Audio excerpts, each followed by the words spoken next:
Council, I'm just going to ask for an amendment to the agenda to bring 10A forward. We have members here who are quite interested, members of our local food banks interested in this item. And so that is why I'm asking for it to be moved forward. So could I have a motion? Councillor Webb, Councillor Burt, all in favor? Thank you. All right, and I'm looking to the Deputy Warden to speak to the notice of motion.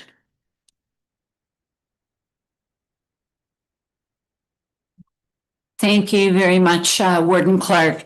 So before you, we have a motion that I'm sure you've all read. And I recognize there are other non-eligible groups that we could add to this motion, but it's been my experience that if you ask for everything, you usually get nothing. So I'm focusing on food banks and nonprofits because for the most part, they're run by volunteers, not paid people.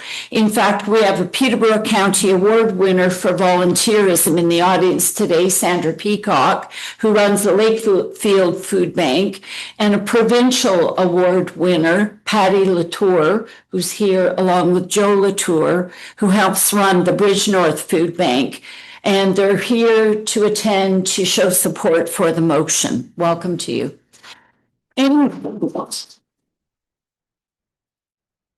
Any money donated to the food bank is used to buy food. They should not have to pay for recycling, which includes copious amounts of cardboard and boxes that the food comes in that they distribute. They will be responsible for paying for this as of January 2026. The use of food banks across the province is increasing exponentially, where even people who are employed are now having to go to the food banks to help put food on the table because of the cost of living.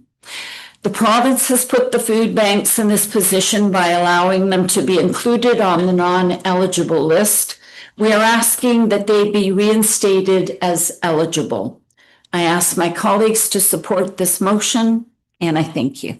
Okay, and that is moved by the Deputy Warden. I'll ask for a seconder around that.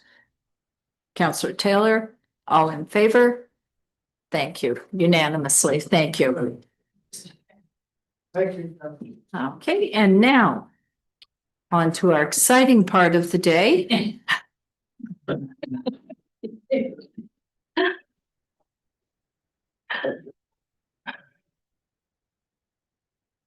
Any new shoes bought around this?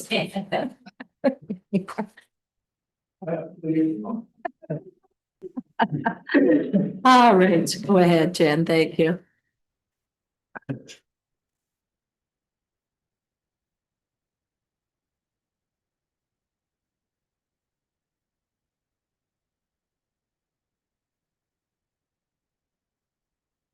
Thank you, Warden Clark. Just before we start on the budget presentation, just wanted to thank the finance team. A lot of work obviously goes into preparing the budget. I just get to be the face of it. But there's countless hours that Michelle and Dan put into getting us to this point. So thank you for that. Next slide, please. So just starting with the 2023-2026 strategic plan. As a reminder, this document states that we will ensure accountability and sustainability by maintaining the core operating budget aligned with inflation and maintaining a dedicated infrastructure levy. And happy to report that this year we've been able to achieve that. Next slide. So our annual surplus year over year has been fairly significant. But the key message in looking at this is that each year the surplus that we're seeing really is from one-time events. So you'll see winter control up there. Obviously, if there's a light winter, our costs are lower. If there's a heavy winter, we're pulling from reserves. Investment income, I know this is a source of contention typically in the council chambers. We continue to see significant surpluses driving from investment income. We have amended the budget for 2026 to increase that budget to what we think would be sustainable once interest rates drop, because they are continuing to drop. Specific to 2024, investment income was $1.8 million of our almost $5 million surplus. We had an operating surplus of 600,000. That was stemming primarily from engineering and design and public works. They had some salary gapping, so that essentially means they had some vacancies in the year. We budget for all positions to be fully utilized each year, and they had some vacancies that led to some of that. In addition, in public works, there was some roadside maintenance and hardtop maintenance work that didn't happen in 2024. And in engineering and design, similarly, they had some work that they just didn't get to in their operating budget. But I will note that in 2025, we did reduce budgets in both of those areas to account for some of that work that wasn't being done. So we're not expecting to see that surplus going forward. And then in the capital budget, we had a surplus of $2.5 million. That was stemming from projects coming in under the estimated cost. Next slide, please. So you'll recall last year when we did the budget, the news wasn't as great as it is this year. And I showed this slide to show that we were utilizing our reserves to fund our ongoing operations, and that over time we were going to get to zero, and our reserves really were trending downward. So next slide, please. I'm happy to show for 2026, based on the direction from council to not utilize reserves going forward. You can see that we're now stabilizing those reserves. We're still continuing to put money into reserves, but we're not drawing out at a rate greater than what we're putting into reserves. So I think that's a very positive message. It's showing the outcome of what happened last year in the budget. Next slide, please. There's also lots of conversation always about how we can do things better and more efficient.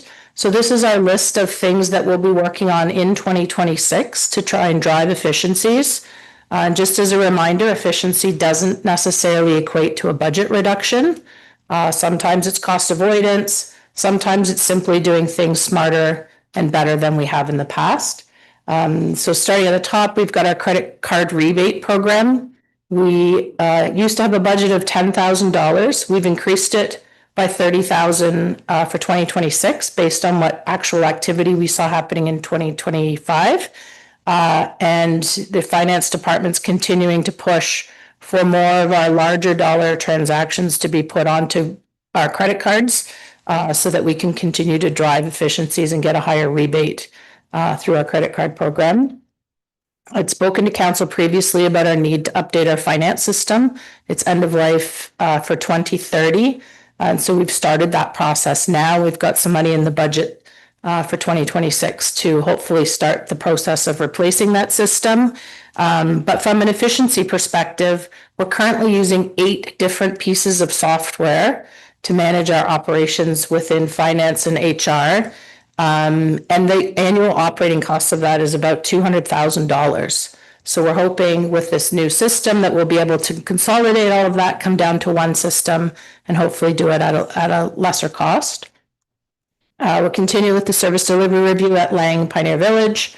We've, at the direction of council, we're moving our diversity, equity, inclusivity program in-house, savings of about $90,000.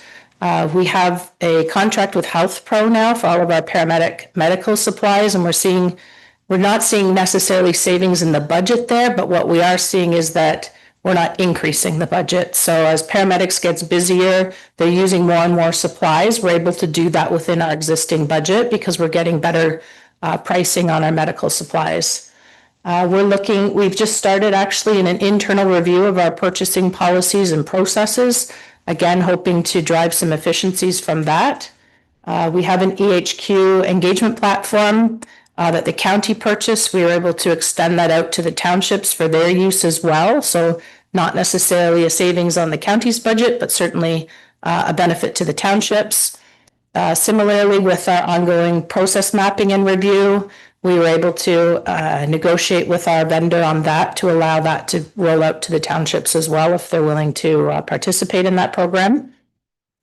We continue to provide township supports. So historically, it was just IT.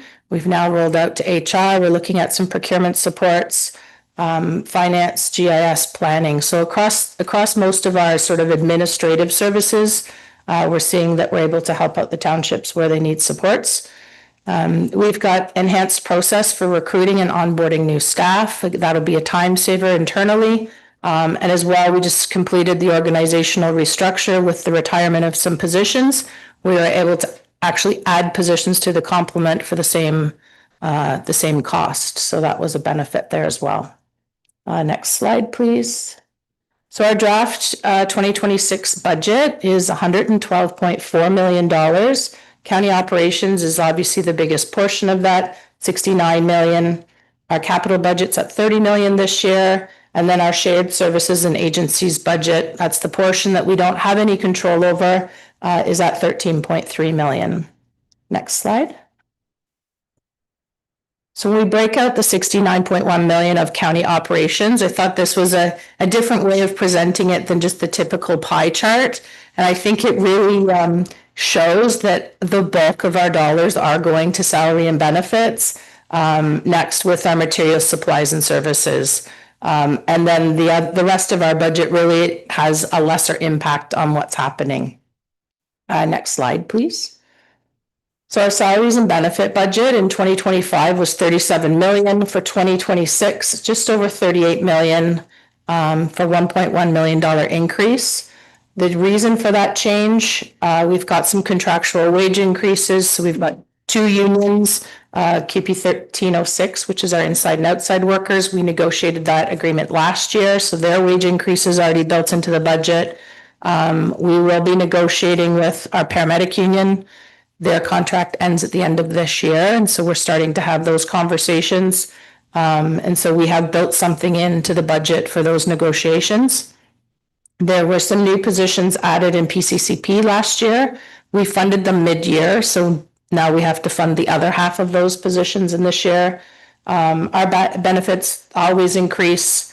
The CPP EI continues to go up. OMERS, we had a 27th pay last year. It was funded through reserves, so that has come out of the budget. We're back down to 2026. It doesn't have an impact on the tax levy, but certainly impacts the overall budget. And then for 2026, we have some new positions built in. We have a corporate process analyst, and that's listed as required. As I mentioned, we have process mapping software. We've met with all of the townships to talk to them about it, and we have some interest from some of the townships on pursuing that. So we've built this into the budget with an offsetting revenue to come from the townships. So we would only hire it if and when there was enough interest from the townships as they approved their budget for us to proceed. And then within economic development, there's the addition of 2 summer students. And that is to have students go out and do the business count, I think is what they call it. They survey all the businesses to find out what's happening so that we've got some good data. Next slide, please. Materials, services, and supplies is the other key component of our budget and also a big driver for change for this year. So it's increasing by just shy of $300,000 in 2026. And ultimately that's all stemming from our fleet and equipment maintenance budget. When we look at what's historically been happening, we've been spending more than budget by almost $300,000 in that line item. And so we've made that adjustment so that we've got it adequately budgeted moving forward. Next slide, please.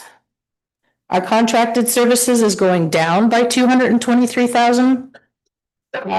And really that's just some shuffling of budget items. It's not a true decrease. So you'll recall we removed the non-eligible source collections. So we took $626,000 out of the budget. $313,000 of that we removed entirely, or half. The other half we have being transferred to reserves. So the $313,000 will sit in another component of the budget. Healthcare advancement, this used to be a full-time employee and some expenses associated with that. We've now hired a third party, so we've moved that budget into contracted services. MPAC, we're seeing an increase there of $100,000. I will let you know that we don't get the actual increase from MPAC until the province does their budget in April. And so historically, the budget for MPAC has stayed fairly static. So in 2025, when we prepared the budget, we didn't put an increase in, and then the province increased the MPAC budget. And so this year it's a bit of a catch up, the 100,000 catch up, not catch up, for this year. So the $100,000, approximately half of it is what was increased for last year in 2025. And then we've put a provision in, assuming that there will be an increase again in 2026. Professional services, we've combined the budgets for this year so that we can better manage them. But there's an increase of our legal and audit budget of $53,000 combined. And then a smaller budget change, but within building maintenance for things like janitorial, snow clearing, combined budget of increase of $24,000 across the organization. Next slide, please. Our transfers to reserves is going up by 1.2 million. So the 313,000, as I mentioned, is the half of the non-eligible source collection budget. The Lakelands Health provided us with the mitigation payment of $227,000, which council has given direction to put into reserves. We had some benefit cost savings that we reported to council. And there was direction to move that into reserves as well. And then our asset management. So every year we look at what our ongoing asset management needs are that are non-roads, bridges related, and amend those reserve contributions as well. And so that's having an impact of just shy of 530,000. Next slide, please. On the shared services budget, the budget is $13.3 million combined, and you can see that the vast majority of that sits within our social housing budget of just over $8 million, the landfill slightly less than $3 million, and public health around $2 million. So those are our three big drivers within this budget. Next slide, please. So here you can see broken down all of the shared services or agency budgets, the change in the budget and the percentage increase. So the largest component of this $1.2 million is being driven by the city of Peterborough's requests for social services, social housing. Next slide, please. Our capital budget this year is $30 million. And you can see from the pie, the vast majority of that falls within our engineering, design, and construction budget towards roads and bridges. To a lesser extent, our paramedic budget, landfill budget, public works operations, and then within the admin group, corporate operations, Lang is a much smaller piece, further broken down. Next slide, please. The capital budget funding. So the dedicated infrastructure levy, we've assumed 2.5% increase again this year. So that would make this that would make the total amount to be $17.4 million that we're funding out of property taxes to go towards our capital program. And that is entirely being spent on roads and bridges. Nothing else in our capital program is being utilized in that dedicated infrastructure levy. The remainder of the capital budget being funded development charges, $3.8 million, which I think is a significant amount, particularly as we know development charges is a little bit precarious at the moment. So that would have an impact going forward if we didn't have the ability to collect those funds. We've got $0.4 million coming from other municipalities, our federal gas tax at $2.2 million, the OSIF funding at, I can't see the number, thank you, $1.3 million. And then we're pulling $5 million out of reserves, and that's to fund the balance of our capital program. As I said previously, we're transferring money into reserves to fund things like vehicles and facilities. And so this is pulling it out to manage the capital program. Next slide, please. So this is the summary of how we get to our 5.44% tax levy increase. On the previous slides, I was showing you the gross impact to the budget. So not necessarily a tax levy impact change, but simply the change within each of those budget line items. So when we look at what is actually impacting the budget, salaries and benefits, obviously the biggest portion of our budget, therefore also driving a significant increase. The fleet and equipment maintenance that we spoke about, where that budget's been underfunded historically, We've increased that budget by 280,000. There's an increase requirement for MPAC, 100,000. Our contracted services, we've increased 77,000. Our asset management plan reserve contributions have increased 530,000. There's lots of a myriad of little ins and outs that I've just put in here at 25,000 rather than list them all. They're not material to the overall budget. Fairhaven has a request for 47,000. Lakeland's Public Health at 327. Our shared services budget from the city is increasing 838,000. And then the capital budget of 1.8 million, which is the dedicated infrastructure levy, the 2.5%. So all of that adds tax levy pressures of just shy of $5 million. In the top right-hand box, you can see how we have some opportunity to offset that. So we have increased the investment income budget by 200,000. We think that that's something that we can sustain going forward. We've reduced the 313,000 of non-eligible source collection, and we have assumed assessment growth of 1.5%, which is just shy of $1 million. So all of that, reducing the budget to a tax levy requirement of 3.5 million. When we break it out by the various parts of the budget, our county operations coming in at 1.35, inflation is sitting at 1.8. Our shared services and agencies budget is 1.59, capital budget at 2.5. So for a total tax levy requirement of 5.44. Next slide, please. The impact to the average assessed home.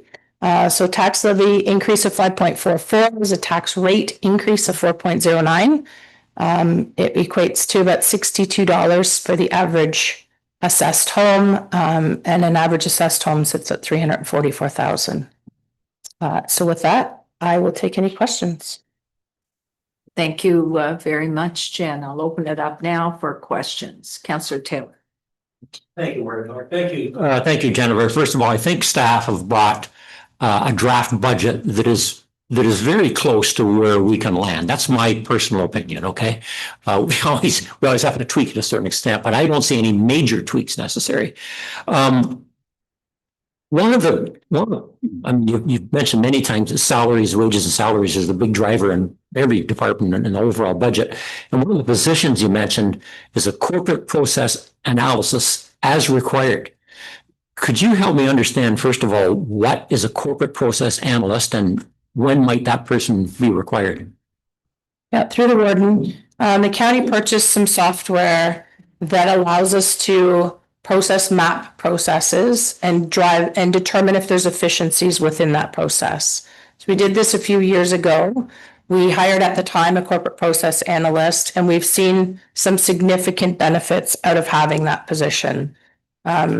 We've seen reductions in the requirement for staff in certain departments. We've been able to expand services and departments without adding staff, all because we're using this software and it's helping us to better utilize our resources. So last year in 2025, I reached out to that software vendor and was able to negotiate a significantly reduced rate for all of the townships to have access to that software. We've demonstrated that software to each of the townships, and some of them have expressed interest in proceeding and wanting to have that software going forward in 2026. So they'll have it in their 2026 budget. So we've put that position in there as required, meaning that if there's significant enough interest from the townships, and the budget is in their budget, that they can purchase this position, then the county will hire the position. It will be offset by revenue coming from the townships, and we'll proceed.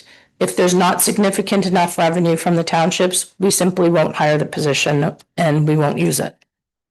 So follow up again. So if I understand this, Jennifer, then if this position does get filled because of interest from the various townships, there'll be minimal cost to the county. Is that correct? There will be zero cost to the county. Zero. It'll be funded from the townships, yeah. Okay, thank you. Councillor Webb. Thank you. Great report, Jennifer. A lot better than 17%. Just on the transfer to reserves. that $4,700,000, is some of that projects carried over, or is that a straight, almost $5 million transfer to reserves?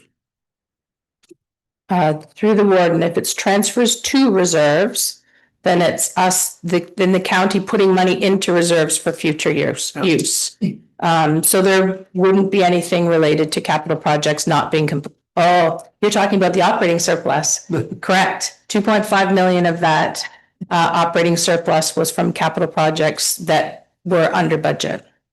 Okay, so, are they included in here in this, like that saving, is that included in here? That savings would be sitting in the reserve balances that would be part of the budget book, but not part of the budget in that those funds are now available to use on other capital projects. Okay, thanks, and, just one quick thing, social housing, I noticed this morning, first of all, it's 10.8% here, but, when do we get a chance to crack at this thing, to bring that and other things into line? I'll turn that to Sharon. Through you, we are working with legal to go through the mediation and arbitration process. It's been frustrating because we've been pushing to have legal assigned and to have an arbitrator assigned. And so the city has appointed external legal counsel now, finally, and we're waiting for dates. So that is, the social housing percentages are part of our negotiation process. Thanks, Sharon. And I just want to thank both Councillor Taylor and Councillor Graham, who were put on that initial negotiating, knowing that our agreement had come to an end and unfortunately hit roadblocks, and therefore we're going down this avenue as our CAO said. So thank you. Okay. Yes, Councillor Webb. Through your warden, thanks again for presentation here, Jen. We've pulled off the financial wizardry once again. Very good job. The one thing that has me concerned, I think I brought it up last year, is around salaries and benefits. I know with a lot of that, there's not a lot we can do. My numbers has it coming in just under 40% of our total budget or operating budget. How does that square with, say, other, not municipalities, but other counties and things like that? Because to me, 40% of an operating budget, it should be more around 30-ish. I mean, even 30 to me is on the high end, but could you maybe answer that? Are we in line with other places? Because I don't really see that being sustainable moving forward. And you know, it's hard, obviously, for us to make cuts out of that department. And then the other thing, kind of to piggyback off that, just I noticed that the contracted services have gone down this year. And I'm wondering that maybe moving forward that some of this could be offset if we went to contract for some of this stuff instead of bringing people in. So through the warden, it is typical on a service an organization that delivers service that your salaries and benefit budget will be the strongest part of your budget. And I would suggest that 40% is fairly normal within a county budget.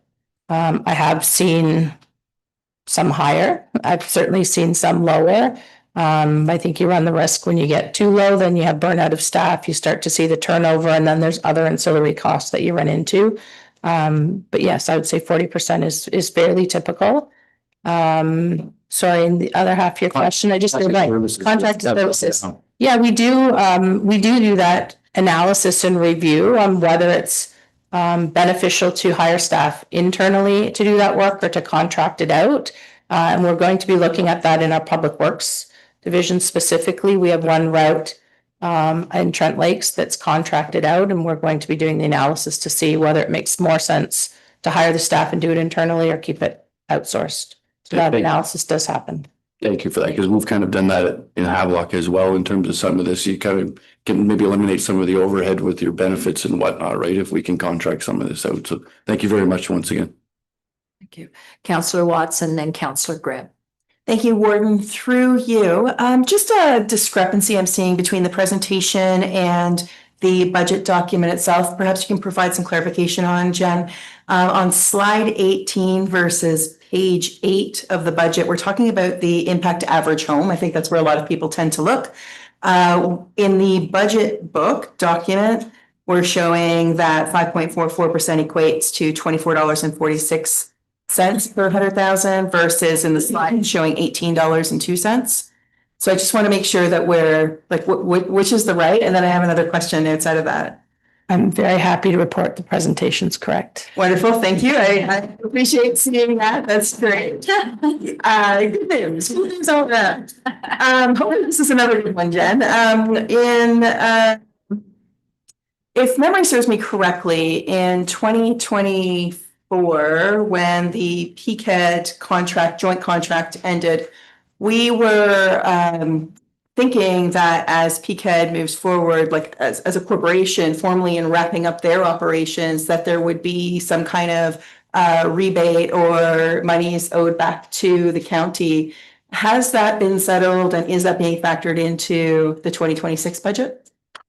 So through the warden, it has not been settled. I had a conversation with the remaining members of the PCAD board, going to say 3 weeks ago, and they're still trying to wrap up their books. So I'll bring a report to council once it is wrapped up and we know what the savings are. I'm doubtful that they're going to be significant, but we'll let you know once we receive something. Within the budget, however, you'll recall the cost of PCAD when we brought forward the economic development budget. We were able to do it for $70,000 less than what we were funding PCAD. That $70,000 still sits in the budget in 2026 as a contribution to reserves.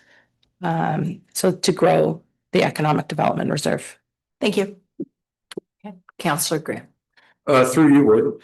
Yeah, great work and a good start with regards to where we're leaping off from in the budget this year.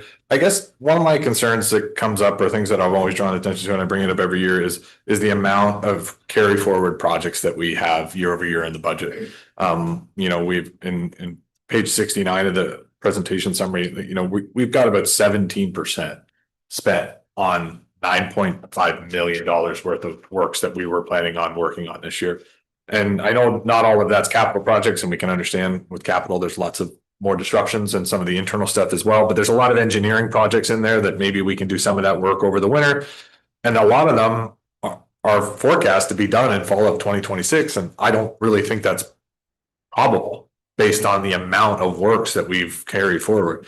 So I guess my question is, I don't understand why we continually kind of overtax for projects when we're not going to accomplish them in the year of.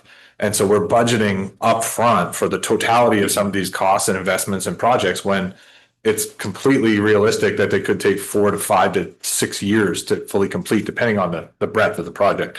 So I always come back to this as a concern because, when we were sold the 2.5% commitment, it was to close this gap over a horizon, right? That we have this deficit looming that we're trying to pursue, but we're not accumulating that or closing that gap if we're taxing 2.5% for works that we can't possibly get done in a given year. So we're generating more monies towards all these projects in the levy, but we're not accomplishing them and they're just carrying forward. And so we're continually, and we've seen issues in the past when dealing with the city of Peterborough where they have approached certain projects that we've partnered with and there's been gaps in understanding, oh, that project just fell off the radar, or that was done but we don't bill it the same as you. So it creates, a lot of room for potential error and more complications, but it also puts additional levy on the tax rate for that year in. So I wonder if there's any opportunity for a discussion about more of an amortization approach to some of these larger projects that we know are going to be, span multiple years. And I think specifically, and I know in Cavan we've started doing that for equipment purchases because of the 2 to 3 year horizon that we're seeing with a lot of these like larger pieces of equipment. There is no way you're going to receive it in 12 to 18 months. And so you can very much budget and accomplish the same thing, but rather than doing so with a full commitment up front. So I'm wondering if maybe the finance committee and staff can look at opportunities rather than overtax for an over-identified list of projects that we aren't capable of pursuing or fulfilling, that we harmonize that to sort of take some of the pressure off the levy without jeopardizing, the asset management objectives that we're trying to pursue. Jen. So through the warden, The 2.5% dedicated levy is done on an amortized basis. It's assuming that we will add 2.5% to the budget each and every year. And we need to maintain that consistency in order to close the gap. So if we were to only do 2% of projects, the projects equal to 2%, the recommendation would still be to take that 0.5% and put it into a reserve. So we need to add to the tax base every single year, 2.5%, or we won't close the gap. So we could look at budgeting differently, budgeting on a cash flow basis, knowing that the dollars aren't going to be spent. However, I think there's benefit to how we do our budgeting. We budget for the full value of the project. If the funds aren't spent, the funds sit in reserves. It continues to accumulate interest income. It continues to grow that reserve. The funds are available when the project needs to be paid and spent out. And so I don't honestly see the benefit. You would run the risk if you tried to do it on a different means. You'd run the risk of having fluctuations. So, this year we only put in 1.5% dedicated levy, but next year we need 5%. It provides a lot of inconsistency for the taxpayer. I think to have a consistent 2.5%, everybody knows 2.5% is happening every year, I think is the better way to manage that gap and be able to close it. Going to go back to Councillor Graham for a follow-up. Through you, Warden, thank you for that. Yeah, and I'm not suggesting that we necessarily move away from a 2.5% commitment. It's the amount of works that we're carrying forward in a given year and the amount that we're taxing for. Yes, and some of that will be encompassed in the 2.5% for sure. But for me and my perspective, it's just there's a lot of money raised every year and we're not accomplishing, in some cases, 40% of the amount of projects that we're looking at. And so, yeah, if they're going to a reserve, but I would also argue if we're overfunding these projects up front and it's not going to get done for 3 years, well, we've seen lots of different examples of where the cost 3 years from now is not the cost that we taxed at. So you're still going to have, by creating, I would argue, a more of an amortized approach to some of these capital projects or capital purchases, you're not going to, or you're able to make those adjustments along the way with the market changes and disruptions that we're seeing, rather than only have, $1 million for how many fleet vehicles we're going to have, only to be told that it's 1.6 and now there's another 600,000 on the docket. So it's just something to look at. And I'm not saying it's a market-wide approach to the entirety of the budget, but where there are those opportunities that are specifically impacting the levy for the amount of projects that we're not doing. And I think one of the other things that we talked about was doing some more internal engineering and design for those projects. And I know we brought staff on board. I think it would be helpful to understand exactly, to speak to in a budget like this, where we see the amount of engineering works that were identified in 2026 that aren't done yet. I think it would be helpful to get an understanding of, okay, are we getting bang for our buck in this, and how much are we actually seeing from an efficiency standpoint? Because I don't necessarily have a problem, and I think we're starting from a good standpoint. But when I see that amount of money not spent in a year worth of projects, it just gives me pause and undermines sort of my confidence in that we're overtaxing the existing ratepayers in the market conditions that we're in. Thank you. Councillor Black and then Deputy Warden Sennis. Yes, follow up. Sorry, through the warden, I just wanted to respond to that. So I think it's important to realize that on the carry forward list, you're looking at the amount unspent. That doesn't necessarily mean the project is complete to that same level. So if you think of buying a vehicle as a good example, we may have the RFP out and we're accepting delivery of that vehicle tomorrow. But on your capital list, you're going to see that $0 are spent because we don't pay for it until we've actually received it. So I think we need to make sure we're comparing apples to apples. The dollar spent does not equate to the amount of work that is actually complete. Good point. Okay, thank you. Councillor Black, then Deputy Warden Sennis.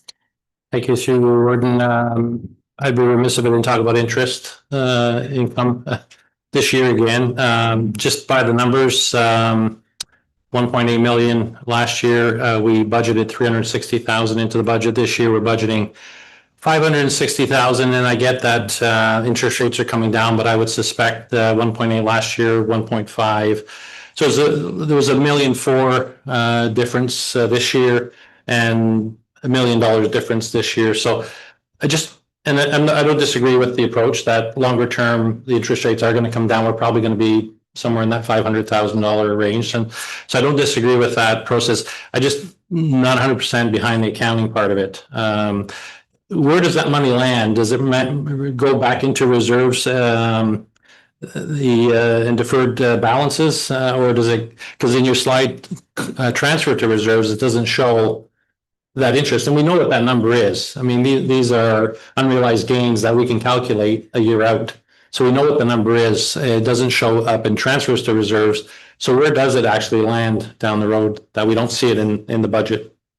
So through the warden, the money any money that we receive in investment income over and above budget falls out in the surplus at the end of the year and gets transferred back to reserves. The other way that we could deal with it, right now, we don't allocate any interest to our reserves. So all of our asset management reserves, we're not directly allocating any interest to that.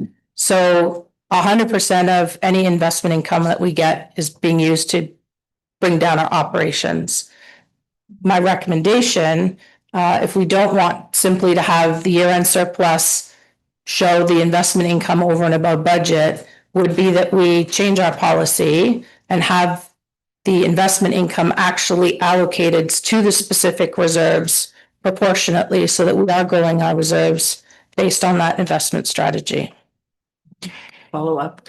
And that's the approach that I would take, because that money is coming from those reserves to be invested. So it should go back into proportionally go back into those reserves and build those reserves. So we are seeing that consequential increase in those reserve amounts. So thank you for that.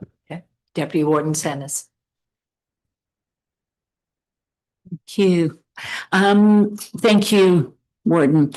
I want to float an idea to my colleagues with regards to the $313,000 that is being transferred to reserves for the waste management. What I'm proposing is that due to the province changing to producer responsibility, they're not looking after the NES, and that the county would allocate the $313,000 to the townships who are considering adding depot collection to look after the NES. The county could fund the townships proportionately based on assessment directly to the township to help them with the costs, and there are going to be costs. All of the townships are negotiating right now with the contractors, and this is, again, a download from the province, and this would be a way to mitigate some of these costs up to a maximum of the $313,000. I don't know what my colleagues feel about that, but it would definitely help us with our budgeting at the township level. Questions regarding that? There won't be one because the money was going into reserves. Instead of that, it would be coming back to the townships to deal with our costs. Yeah. Would everyone use your microphone so we can hear? Or yeah, no problem. So then that would be based on per capita. It would be based on assessment. On assessment. Yeah. Okay. So And that would be fair. then the municipalities, just that I'm clear, Deputy Warden, then the municipalities then could allocate whether it would be a bin to separate. I'm quite concerned that they're going to pick up the businesses and the non-eligibles, and now they're going to mix the bins. Yeah. And then we make an educated guess, and who do you appeal if you don't? So that may be what I'm just thinking out loud. And it would be for supply and hauling, Warden. Yes. Yeah. Fair enough. So Councillor Graham.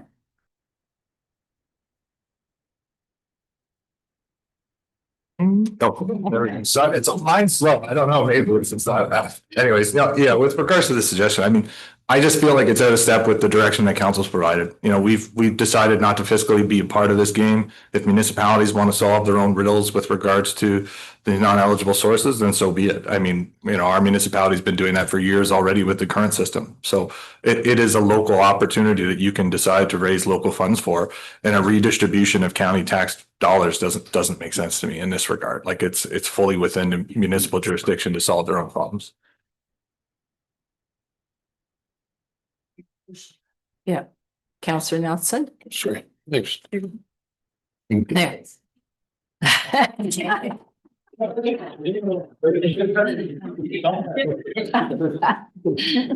Thank you, Warden. I actually have to agree with Deputy Warden. Each township actually paid into this for the recycling. And it is a way for all the municipalities to actually help fund the problem that we're in. Because I know these bins do have to be separate. And I believe it's a great suggestion, and I would second that motion whenever you're ready for that. Any further? Yes, Counselor Taylor. Sheridan? Thank you, Warden Clark. I don't agree with the concept at all. I didn't agree with council's decision to allocate that $313,000 into reserves. I thought it'd come out of our taxpayers' pockets. We no longer needed it. I thought that's where it should go back into. However, council made a different decision. I respect that, and I'll just abide by the decision that was made. I think that could have come up at the time of the conversation. We were talking about that 313, but the decision's been made. Even though I didn't agree with it, I think we abide by it and we move forward. Some of this material that's being collected privately is going to Bensford Road. It's not all going to individual depots. I don't know how you even start the calculation about who gets what and for or what it's for. Right? To me, it's just a lesson in frustration. I'll say again, the decision was made. Let's move on. Thank you. Through you, I was going to suggest that perhaps a motion for a staff report would help guide the, input on both sides to bring it back. But I defer to council because, to Councillor Taylor's point, a decision with respect to the 313 was made. So I'll leave it to council for that discussion. Okay. Councillor Graham and then Councillor Black. Just a point of clarity on the 313, and then maybe it's my concern, but I think was that direction of council, or was that a recommendation from the finance committee in this initial budget presentation? Because I just want to be accurate. I just want it for full clarity. Thanks. Through the warden, it was recommended from the finance committee and directed by council. It's a double. Yeah. Okay. So I At have, that point, it does mean that it couldn't be a further conversation and Yeah. other budgets. So just when this is. yeah, that's the exactly. logistics so far in the fall. So I have Councillor Black and then Councillor Whalen. Thank you, through warden. Yeah, I don't fundamentally disagree with the approach. My concern is we don't know really what the cost is at this point, and CAO's recommendation for a staff report might ferret out some of those costs to do the work, the hauling, that sort of thing. It may not be as significant as 313. It may be more. Yeah, I'd be prepared to wait for a report and hear more details on how that might work. Councillor Whalen. Yeah, I just can't get used to the fact that the county would pay us money. This is something that's never happened. I think we all better take a step back and think about this. Anyway, we agreed on a course of action yesterday, actually, and unless things change, which they're changing every day, it's gonna cost us about $26,000. So 10% of 313 is $31,000. We'd have it all paid for, but I don't know. I don't agree with the principle of it, and we did make a motion to put it into reserve. Thank you. All right, I don't see any more questions. I'll look to the, I guess, mover, Deputy Warden. Would you like to ask staff then to bring back a report? I didn't actually Make a motion. move it. I was making a suggestion and there was an offer of a seconder, which I Okay. appreciate. Thank you. I don't know what if the rest of county council is interested in having staff work up a report to see how this would affect. But I'm just letting you know, there are going to be costs. And this would be a way of mitigating that. So, yeah. I'll make a motion to have staff bring back a report, I guess, to give us detail on what the outcome would be if we moved in that direction. Have you managed to get that down in writing, Sheridan? Or Carrie? And second, Councillor Nelson, all in favor then for a report to come back and time frame. No, wait, hold on.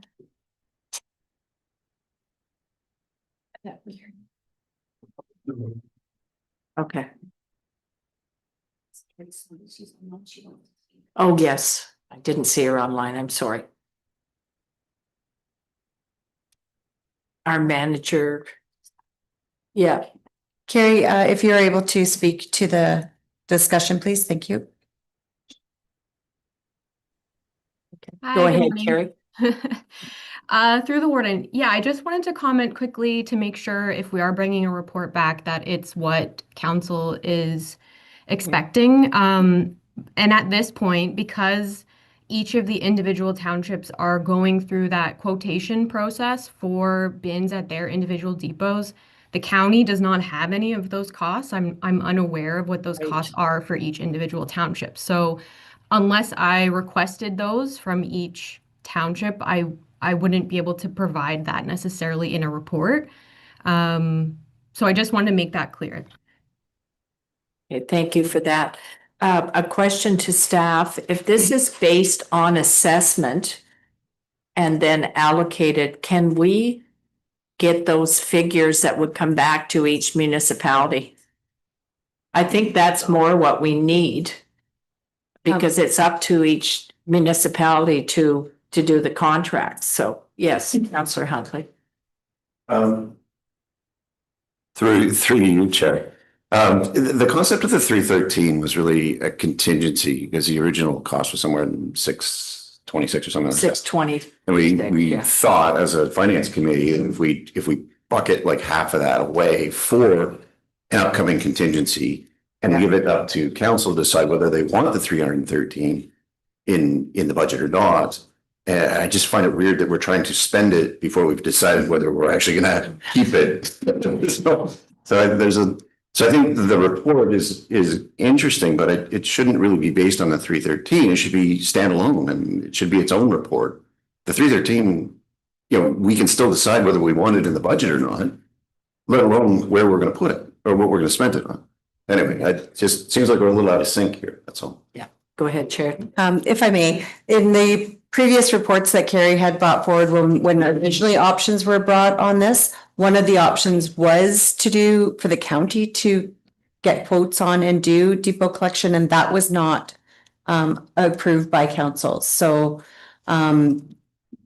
we can figure out based on weighted assessment, but it would have to be weighted assessment of what total. So we would need to know those numbers to bring that forward.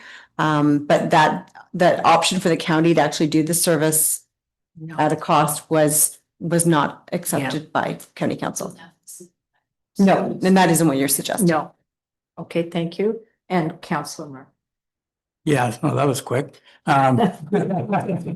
So I'm just wondering for today, so we're delivering the budget today, lots of things still to look at. Most of us have spent a lot of time already. Maybe for now, like Councillor Huntley's saying, we should, it's in there right now, whether it stays, whether it goes. For today, rather than start making motions on how to spend it, we should just receive the budget today and continue the work ahead to try and nail it down. And maybe that motion comes back later, Maybe it doesn't, I don't know, like whether we need a report or not. I'm not sure, like the townships are already looking into this at the cost, so. So for today, I just think we should be just, continue looking at it and move forward. Okay, thank you. Good move. All right. Yeah, motion to, receive the budget, Counselor Webb and Counselor looking around, Counselor Austin. Okay, let's regroup here. Okay, sorry. So There is Deputy a Warden motion. Stennis put out a motion, but that additional motion of the report wasn't seconded. So there's no motion on.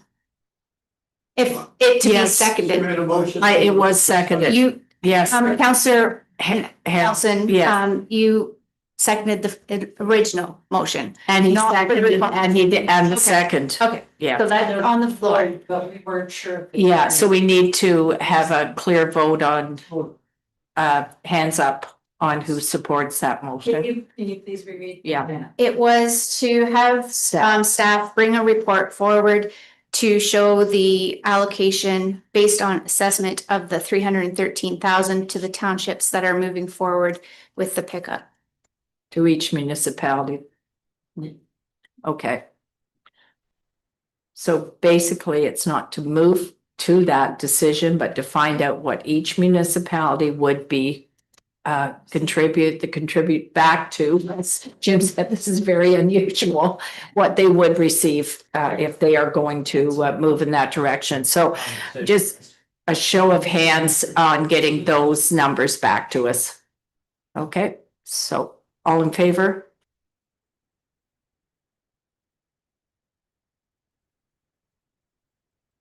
So 1, 2, 3, 4, 5, 6. Okay, lost. Good. Okay. All right, so then motion to receive the report now. So I'm going to look at the finance committee. I show hands. We counted them all. Waited. And the law? Yeah. Yeah, okay. All right. Okay. It was so just. No, not a problem. Okay, so move that we receive, I'm looking at the finance committee, Counselor Armstrong and Counselor Wilford, all in favor. What is the? Microphone. Okay, all right, go ahead. Thank you. So I don't know what direction or feedback the finance committee is getting regarding the budget that's being presented. I've heard some things about how we do our accounting and how we look at projects going forward, but I haven't heard any changes to what's been presented today that should go back to the finance committee for consideration. So I don't know what the finance Sure, committee yeah. would be operating on. Yeah, fair point. Yes. Through you, one of the discussion items was to bring back a revised investment income policy with respect to how we allocate to specific reserves proportionately. That should go back to the finance committee. Right, but that wouldn't change the budget. No, I'm just, So one of the things we talked about would directly change the budget that's been presented. That's Okay, my question. I agree. Counselor Wilford. I was just going to add on to Carol's comment, like there hasn't been a whole lot discussed about what do you want dropped here, people, figures or anything like that. Tell us a number. We'll work towards your number. And this is the lowest number that we've hit in I don't know how long. And now we're nitpicking back and forth about different things. Just come forward with a number and we'll work towards that number. I guess the question then to that point, there's some, some suggestions around logistics and how we allocate. But is this, are we prepared? I'll put it out to pass the budget as presented. So that's maybe without specifics. That would be my question in at 4.09. It's the best one I've seen. Yes, Councillor Taylor. Thank you, Warden Clark. And that's the point I wanted to make. And all of council understand very well the difference between a tax levy increase and a tax rate increase. I go through this speech every year. I'm sorry. Counselor Taylor, are you insinuating we're slow learners? I'm just repetitive, but the public doesn't. And when they see a 5.44 tax levy increase, they immediately go to my taxes going up 5.44%, and that's not the case. So for communication purposes, please, let's focus on the tax rate increase, because I agree with the warden, I agree with Councillor Wilfred. This tax rate increase is really, it's the best that we've seen in a number of years. If there's, you know what, you don't have to change anything, and I would be okay with it. So if to get it down to 4% is 0.09, that's a cup of coffee. So I'm okay. Point taken. Would Would you like to make that motion then? What? To accept the budget and see where? No. Say something more. Counselor Graham. Through you, Warden, if you were looking for a goal, I was gonna make the suggestion that they try to pursue a 1%, a further 1% reduction in the levy, not the tax rate increase, and report back to council, because you want a future goal to work for, utilizing amortization and other methods as well. A further 1%, not 1%, right? Did I say that correctly? Sorry. Okay. Is that a motion then? Okay, Jen, yeah. So through the warden, I just want to be really clear. The county's portion of the budget is at 1.38%. So a reduction of 1% means we're putting in 0.38% increase in a year where inflation is at 1.8%. We got ourselves into the position over the last couple of years by bringing in budgets that were artificially low, and using reserves, and then we ended up having to do catch up. So I just want to put that out there as a caution. Thank you. Counselor Black. Thank you, through the warden.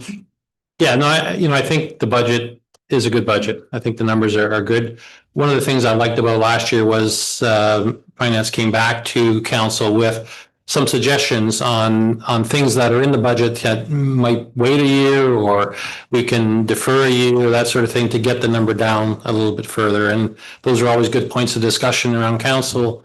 We made decisions, yes or no, to include them or not to include them. So if there are any discretionary things in the budget, and I'm not saying there are, I don't know that, but the process last year I thought was a good process that gave us an opportunity to discuss some of those things and then make a final decision on them. Thank you. Sheridan. Thanks, and through you. In the presentation, Jen identified the efficiencies that we've identified already in the 2026 budget that were part of the list that we created last year. That was based on what we did in the review for last year's, as well as continuing that work this year. I don't see how we will meet a 1% reduction in the county's portion of the levy. I do say that the city is also going through a budget process, and a large part of our budget is their budget. And so if they're looking to cut in their areas, that will have a reflection on what those shared service costs are within our budget. So it might be prudent to wait and see where the city ends up with their portion of the budget. At least to the next meeting, we'll have a better idea of it, and then we can bring that update back. So I've got Counselor Graham and I've got Counselor Martin. There. Yeah, through you, Warden, just sort of clarifying, I was under the impression that the committee was asking for a target. I didn't say we were on there. I was just trying to produce the same report that Councilor Black maybe more eloquently alluded to than I did. Show us options where those things can occur, and then again, it's council's decision what we do and where we do it. But I am very adamantly against any early approvals of a budget, because it didn't work in our favor last time, where the city is still deciding what contributions or what reductions they're pursuing. So I really don't think there's any benefit. We can do pre-approvals for certain purchases if we need to. So there's no rush. There's no need to. So I trust in the finance committee. I think they've done a great job so far. And let's see what they can come up with and come back, and we can continue to move forward. So I think what I'm hearing around the table is that we're satisfied with this number, thanking to the finance committee, who has done a great job. It's never come back at this before, and to the staff as well. Have a hold till we see where the city is going, and we possibly could have some reductions from the city. To Jen's point, we're 0.36 if we took that out, and to Councillor Graham's point, he was just throwing not a hard number out. So I think we're kind of in the holding pattern to see where we go. That's my perception right now where council's at. Councillor Martin. Yeah, so that's basically exactly what I was gonna say is, there's no rush here. The only suggestion though, Lori brought, Councillor Whalen some maple syrup and he's been drinking it here. Sweeten him right up. Maybe he could bring maple syrup to every meeting and it'll sweeten Jim up for the rest of the. Anyways, yeah, so that's just exactly what I was gonna say. Okay, Councillor Whalen. Exactly what. Okay, so then I just need a motion to receive at this point in time. So I'm looking at Councillor Black and Councillor Whalen. All in favor? Thank you. That was great discussion. All right.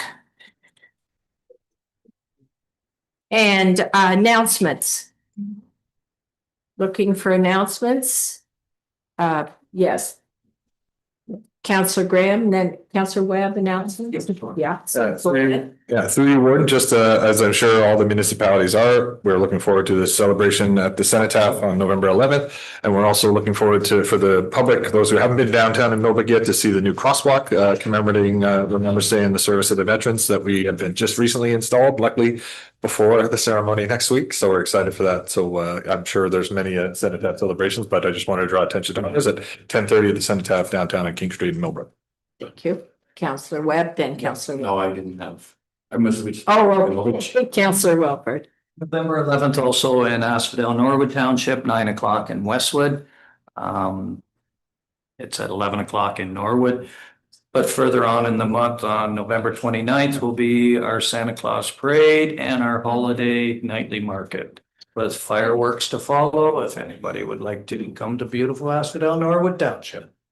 Beautiful fireworks display was there last year. Councillor Webb. Wilfred just reminded me our Santa Claus Parade will be Saturday, November 15th at 7 o'clock in Havelock. So. Thank you.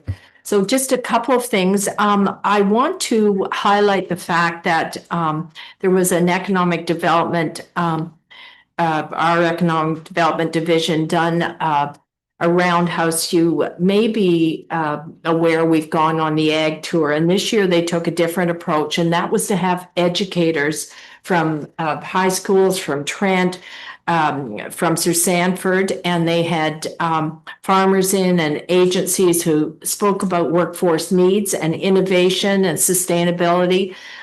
It was amazing. They had a virtual farm tour, aquaponics, flower fields. There was which is actually in use, a radar gun that zaps the weeds, and that is being done already. It was just fantastic. The feedback, I got many calls from the teachers. It's basically knowing what the ag industry needs, and that's not just hands-on and certainly on the farm. There's different certainly venues that sciences from the processing and the analogy of feeds and crop and soil I'll speak specifically about the egg farmers of Ontario and all the inspectors that come as well, which are very high paying jobs. So it was great for the teachers to understand exactly what is needed.